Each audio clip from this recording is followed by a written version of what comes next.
Si nos basamos solo en el resultado, yo les digo que Isaac del Toro terminó en el puesto 42 de la clásica de Hamburgo y listo, se terminó el video. Recuerden que lo más lindo es el ciclismo y nos vemos en el próximo.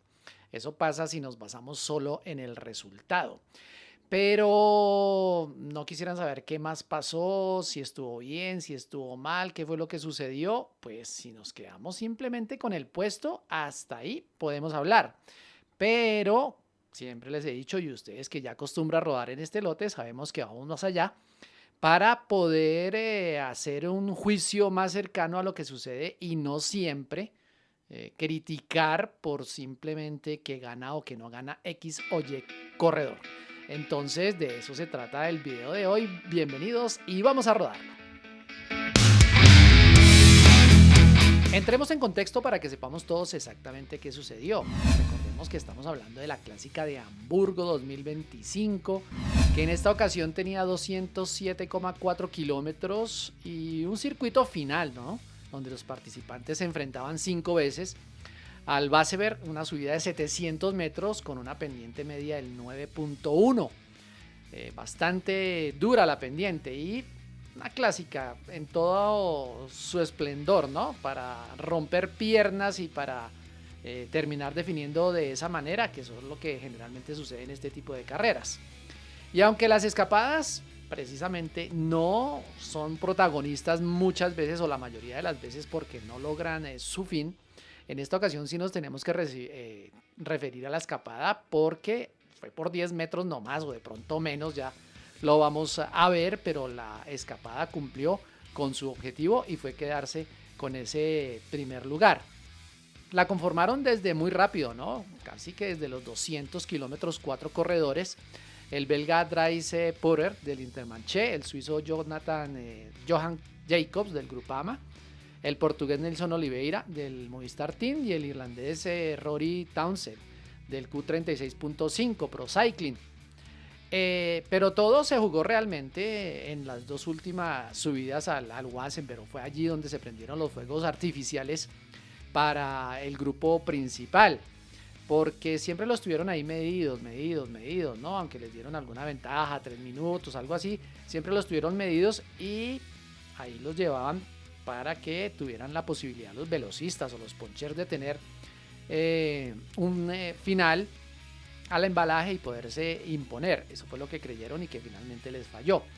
Pero bueno, en esas dos últimas subidas a este repecho tan fuerte y tan mítico, se prendieron los fuegos artificiales y ahí es donde apareció Isaac del Toro cumpliendo con el trabajo que le habían encomendado para esta carrera. En el video anterior hablábamos que no era el líder, ni como les estaban vendiendo por todos lados, que era el hombre número 1 para ganar en ese equipazo que armó el UAE para afrontar esta carrera, porque no era de sus condiciones, iba a colaborar con sus compañeros y eso fue exactamente lo que cumplió, aunque se le vio bastante, pero bastante fuerte. Primero que todo, antes de ver lo que hizo el Torito, déjenme agradecerles por estar rodando en este lote, por haber cogido rueda, por unirte. Muchas gracias por el apoyo. Si no lo has hecho, clic abajo, ahí abajo el clic y ya estás rodando aquí. Recordemos que el Torito hoy estaba acompañado en el UAE por sus compañeros Antonio Morgado, que fue el que finalmente logró el mejor puesto en la competencia, fue séptimo. Jan Christen estaba Brandon McNulty, Sebastián Molano, Nils Politt y Alexandro Kovic.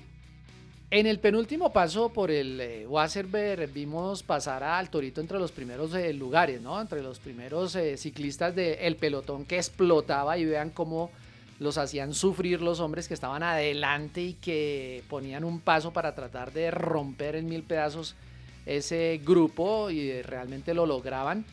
Se hace muchísimo esfuerzo porque ahí ya se están sumando casi los 200 kilómetros y llegan esas rampas y tienen la posibilidad estos ponchers de poner un paso casi que imposible, y por eso hacen sufrir a todos aquellos que no llevan las piernas suficientes.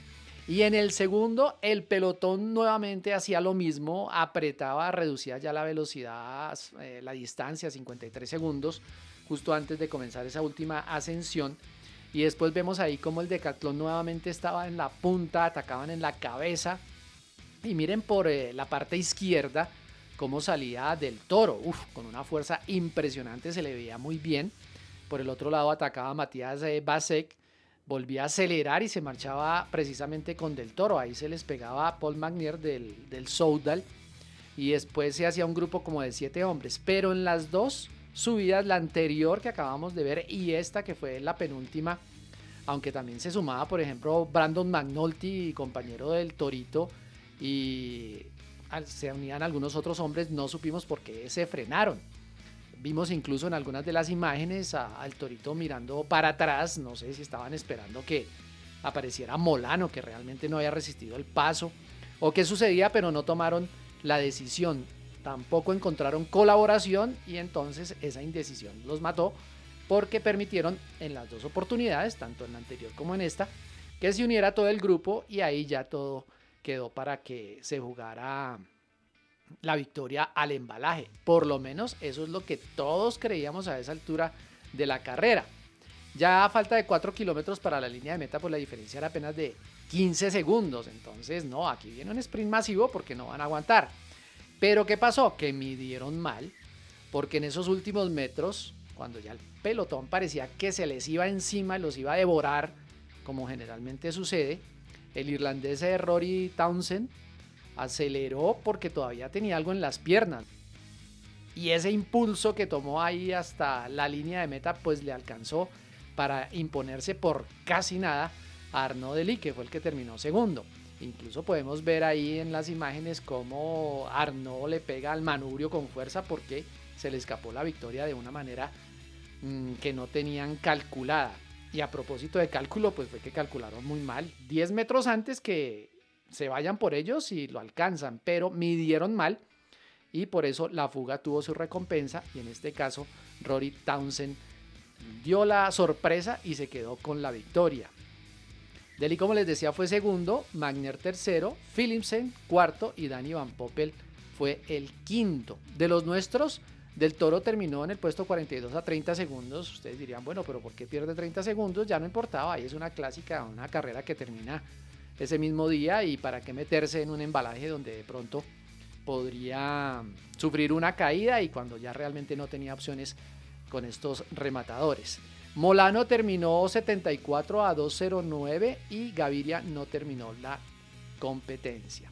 No siempre se puede ganar, no siempre uno puede sacar conclusiones por simplemente el resultado y que le digan quedó de tal, no hizo nada, no, hizo lo que le tocaba hacer,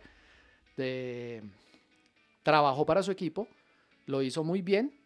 Sus compañeros, pues, infortunadamente para los intereses del UAE no pudieron responder para estar metidos en ese embalaje final, pero el Torito se le vio muy fuerte, como ha estado toda esta temporada y cumpliendo con las labores, en este caso, de gregario que tenía en la clásica de Hamburgo. Por eso siempre les digo, a la hora de evaluar, no nos quedemos solo con el resultado. Ahí se las dejo. Recuerden que lo más lindo es el ciclismo. Nos vemos en el próximo video. Chao.